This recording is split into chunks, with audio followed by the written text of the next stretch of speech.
Prepare yourself to become a pharaoh, for soon you will experience what it feels like to hold the power and spirit of a living god. This is your journey, and you are about to taste the essence of ruling ancient Egypt as its divine leader.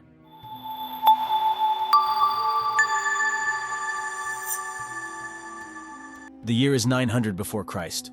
The place, ancient Egypt, your kingdom. As you are defined as the son of the sun, you must work hard and wake up with the first light of dawn. You have much to do. Before you even head to the breakfast room, your servants will attend to your personal grooming. This is crucial for both your health and appearance. All high-status Egyptian men and women applied black coal to their eyes, both to protect themselves from the harmful effects of the sun and to resemble the god Horus. The attendants will remove all the hair from your body, including your head. You might choose to wear a fake goat beard, but you must stay protected from lice and keep yourself free of hair. Afterward, your entire body will be washed with various perfumes and creams to make you smell pleasant and to reduce the effects of the sun.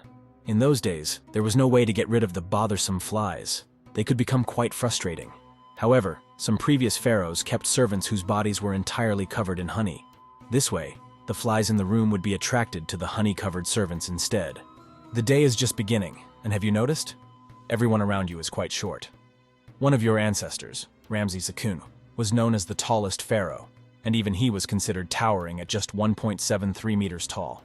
Don't be surprised by this. At that time, due to a limited diet and living standards, the average height of Egyptian men was around 1.63 meters. In the same period, the average height in Central Asia was about 1.58 meters, and in Europe it was around 1.66 meters. The capital of your kingdom is Thebes, and the god of this city is Amun. Amun is also the greatest of the gods, and although he has different forms, you can see one of them right now. Another god just as important is Ra.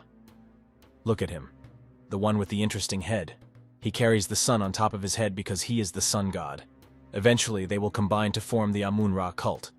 But for now, the important thing is to go to the temple and give thanks to Amun, because there is a ceremony today, and as the pharaoh, you are also the high priest. After leaving the temple, you must go to the Nile River and release your semen into its flowing waters. This is a ritual performed occasionally, though not frequently, to ensure a bountiful harvest season. Remember, the most important source of livelihood for your people is the agricultural produce from the fertile lands along the Nile. And be careful not to fall out with the priests. The Egyptian temples have their own military force and vast economic power. As religious institutions, they also have the support of the people. These men don't play around, and if they label you an enemy of the religion, the uneducated masses will stand against you immediately. By the way, if you are thinking of getting married soon, choose carefully. In the royal family, marriages between siblings are quite common. This practice, meant to keep power within the family, could lead to people forming distasteful opinions about you even 3,000 years after your death. For this reason, it would be better to choose a woman of high status who is not related by blood. But before you marry her, make sure she removes her head covering. This is because Egyptian women often shaved their heads and wore wigs or various headpieces instead, so her initial appearance may be deceiving. It doesn't matter whether your future children are male or female. In this country, women can also become pharaohs. This is because there is social and economic equality throughout the nation. Some of your female ancestors who became pharaohs also wore false beards. They did this not to resemble men, but as a symbol of divinity. Meanwhile, new threats could come from the north at any time. You know that one of the greatest challenges Egypt faced came from the Hittites, an Anatolian people. The Hittites were both a powerful civilization and a warrior nation. Your grandfather, Ramses II, engaged in a great war with them. As a result of this war, equality was established, and the first recorded peace treaty in history, the Treaty of Kadesh, was signed. As long as Egypt's army, with its chariot soldiers and skilled archers, remains strong, you will endure for a long time. But do not forget that Hittite spies are operating throughout your land. The Egyptian legal system, which has existed for thousands of years, is quite advanced. People can seek justice in courts, and even in cases of divorce, there are provisions for alimony and compensation. Monogamy is mandatory. While rape is punishable by death, a woman who has relations with a married man has her nose cut off. In fact, for many crimes, the punishment is cutting off the nose. In fact, in some regions of Egypt, there are entire villages where people who have had their noses cut off live together. Theft is punished by cutting off the hand or through castration. Never forget that cats are considered sacred. you must not harm them. The Egyptians believed that the glowing eyes of cats in the dark symbolized the sun god Ra. After the sun set, Ra continued to shine in the darkness of the underworld. For reasons like these, cats were regarded as sacred, and killing one was often punishable by death. When a cat in a household died, mourning would be declared for days, a funeral would be held, and the cat would be mummified. Just think about how important they were. Although people today often think of Egypt as having a harsh slavery system, in reality, it was perhaps closer to a well-organized labor union. Forget the Hollywood-inspired myths of workers being whipped on their backs. The truth is far different. Excavations in the Giza region have definitively proven that the whipping of workers is entirely a myth. They had weekly and annual leave, health insurance, homes, regular salaries, daily allowances of beer and sunscreen, schools for their children, and even courts to appeal against injustices.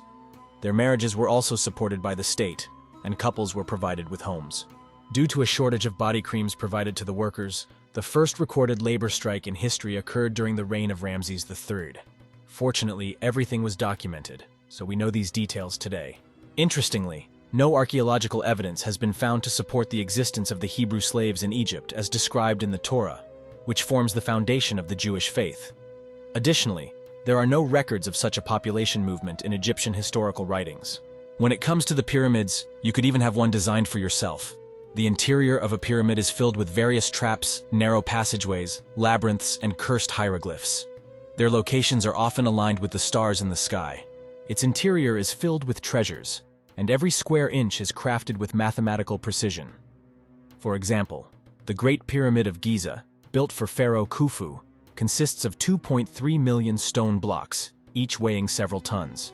The pharaoh's tomb is located inside, 40 meters above ground level and 100 meters below the peak of the pyramid. Thousands of years after your death, people might initially believe that aliens helped you and your ancestors build these pyramids. This, however, is nothing more than a tourist mystery and legend, because it was recently discovered that there were quarries around the sites where the pyramids were built, and the blocks were transported from there. Ramps hundreds of meters long were constructed to move the stones upwards, a process that took years to complete. The blocks were transported using a combination of animal and human labor, along with remarkable mathematical precision. The construction of the Great Pyramid of Giza involved a workforce of around 100,000 people. But mathematics is crucial. Even a slight deviation of just a centimeter while preparing the foundation could cause the peak to be misaligned, resulting in an odd shape, which could ruin your afterlife. Before being buried, you will be mummified. Your internal organs will be removed and placed in jars, and your brain will be extracted by pulling it out through your nose using a hook. Only your heart will remain in place, because the Egyptians believed that the heart was the center of thought. Even after all the preparations are completed, and you are placed in your tomb along with your treasures, you will never truly be left in peace. But let the eye of Horus always remain on the walls of your tomb, for whenever you make a mistake, it will watch you as your conscience, and its sharp gaze will follow you even in your eternal life, correcting your errors. Days will pass, thousands of years from now, and mankind will continue to wonder at your mystery and admire everything you have built, even your decomposed body. So much so that 70% of the world's archaeological excavations will take place in Egypt, and even though modern Egyptians call your artifacts idols and relics of heathenism, they will still be able to sustain their economy thanks to you. Fortunately, you haven't died yet, and as a young pharaoh, you have a long life ahead of you. Perhaps like your ancestor Pharaoh Pepi, you will reign for 90 years, or like the legendary ruler Ramses II, you will sit on the throne for 60 years and bring prosperity to your kingdom.